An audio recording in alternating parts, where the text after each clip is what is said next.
आज हम जानकारी लेंगे अकाउंट्स के बारे में।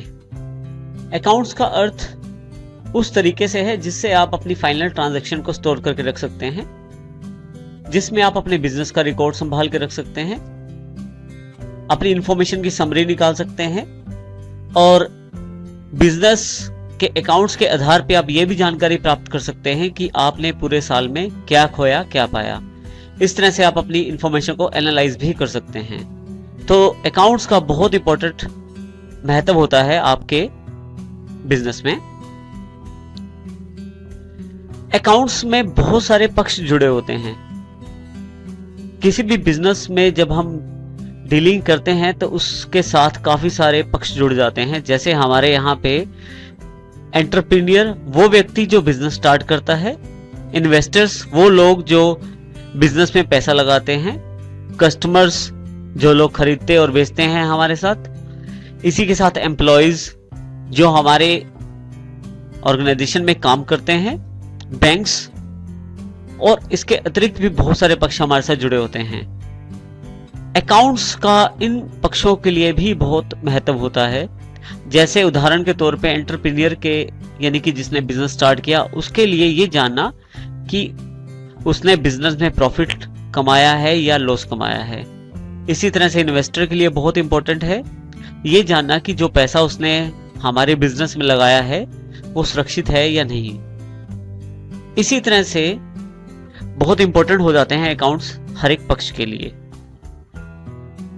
अकाउंट्स मुख्यतः हमारे पास 3 प्रकार के उपलब्ध हैं। सबसे पहले रियल अकाउंट्स।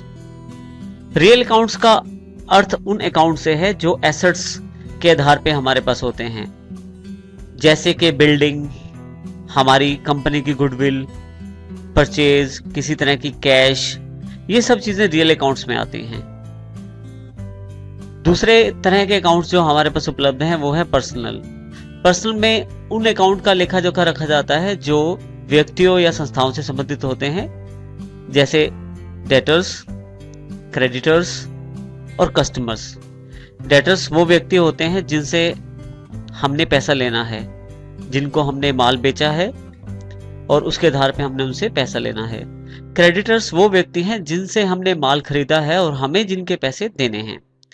इसी तरह से कस्टमर्स के अकाउंट भी पर्सनल अकाउंट्स में बनाए जाते हैं।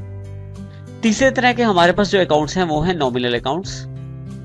सभी तरह के जो खर्चे और सभी तरह के इनकम्स जो हमारे बिजनेस में आती हैं वो सभी नॉमिनल अकाउंट्स के अंतर्गत आती हैं। जब भी हम अकाउंट्स बनाते हैं तो हमारे पास अकाउंट्स बनाने के लिए जो सबसे अच्छा सिस्टम है उसे कहते हैं double entry system. Double entry system में मुख्यतः आपके पास ये 4 पॉइंट उपलब्ध हैं। जैसे सबसे पहला पॉइंट है जो वो ये जानकारी देता है कि 2 अकाउंट्स इसमें अफेक्टेड होते हैं। जब भी आप कोई एंट्री करें तो उनका प्रभाव 2 अकाउंट्स पे जरूर पड़ता है, जिसमें एक अकाउंट को डेबिट किया जाता है और दूसरे अकाउंट को क्रेडिट किया जाता है। जो भी आप ट्रांजैक्शन करते हैं बिजनेस के अंतर्गत, आप उसको डेबिट और क्रेडिट फॉर्मेट में सेव करते हैं। इसी तरह से आपने जितनी भी ट्रांजैक्शनें सेव की उनमें एक तो डेबिट साइड चली गई, दूसरी क्रेडिट साइड चली गई। अब आपकी किसी ट्रांजैक्शन में कोई गलती तो नहीं? यदि है तो आप उसको चेक कर सकते हैं ट्रायल बैलेंस के साथ, जिसमें एक तरफ सभी डेबिट अकाउंट्स का टोटल उपलब्ध होता है और दूसरी तरफ सभी क्रेडिट अकाउंट्स का। तो अर्थ ये हुआ कि डेबिट क्रेडिट एंट्री तो हर बार हुई है, तो अगर अंतर होगा तो आपको पता लग जाएगा और आप उस अंतर को ठीक करके अपने अकाउंट्स को ढंग से मेंटेन कर सकते हैं। इसके अतिरिक्त आप डबल एंट्री सिस्टम के आधार पे जब आपका वित्तीय वर्ष खत्म होता है, लास्ट में आप ये चेक कर सकते हैं कि आपकी फाइनेंशियल पोजीशन क्या है। इसको आप प्रस्तुत कर सकते हैं प्रॉफिट एंड लॉस और बैलेंस शीट के माध्यम के द्वारा, जो कि डबल एंट्री सिस्टम के साथ ही उपलब्ध होता है। इस तरह से आप डबल एंट्री सिस्टम का प्रयोग करके अपने अकाउंट्स को मेंटेन करके रख सकते हैं।